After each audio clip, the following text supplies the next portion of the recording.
The day has finally come. The 2003 F650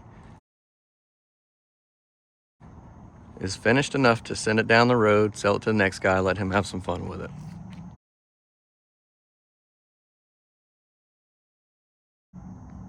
The final truck product ended up being a 2003 F650 with a 7.2 Caterpillar 6-cylinder inline. That was factory. Allison transmission. That was factory. The rear end is, I believe, a Meteor rear end.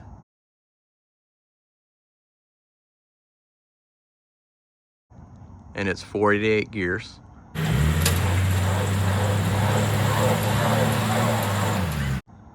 "22.5" Alcoa wheels, 12.25 wide on the front, 13 wide on the rear. The tires are 46 inches tall. I believe they're 17 inches wide.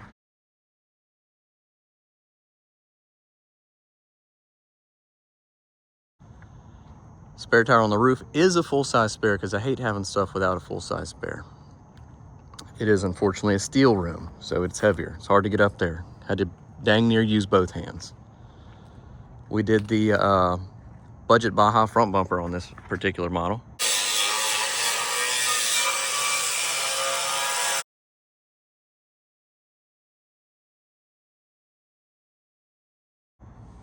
So we angled it up and we bedlined it. If you've seen the other videos, you know this truck used to be a flatbed and used to be this much longer. That's the excess frame that we cut off and repurposed into the roll bar.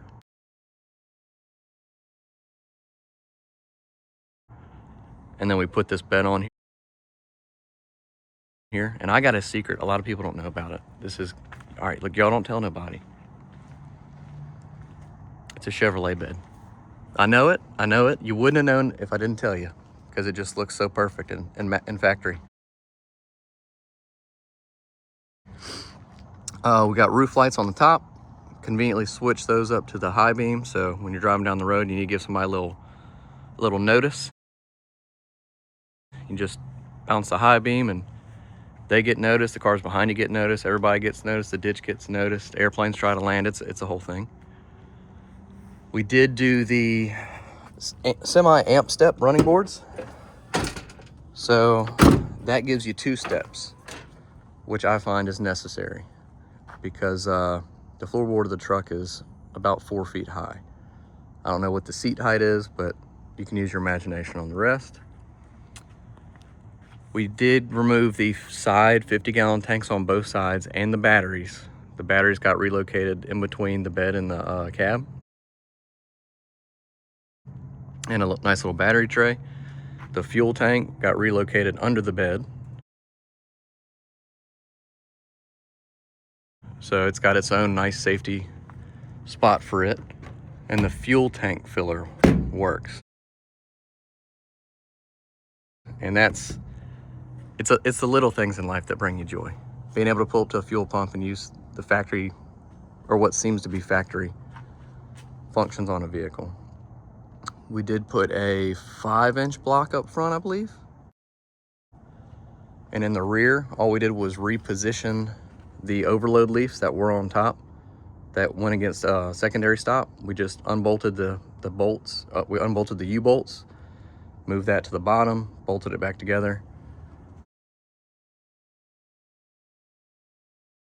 And that was enough to put the rear 1/2 inch to 1 inch higher than the front. So we don't have any of that squat that you see all these youths riding around with today. That's kind of nice. But I hate to see it go, but I like to see it go because that means that somebody else will hopefully have a little bit more energy than me. Maybe they'll keep working on it. I don't know. Maybe they'll put it on the internet. We'll see. The premise of this truck was to be a budget build, but the main focal point was I do have kids. I got a 4-year-old and a 6-year-old. And at some point, I'm gonna get old and I'm gonna stop building stuff. But I want them to be able to see stuff like this and I can prove that I was cooler than they are. So always keep your kids guessing if you got them. And I guess that's it. we'll see what comes next.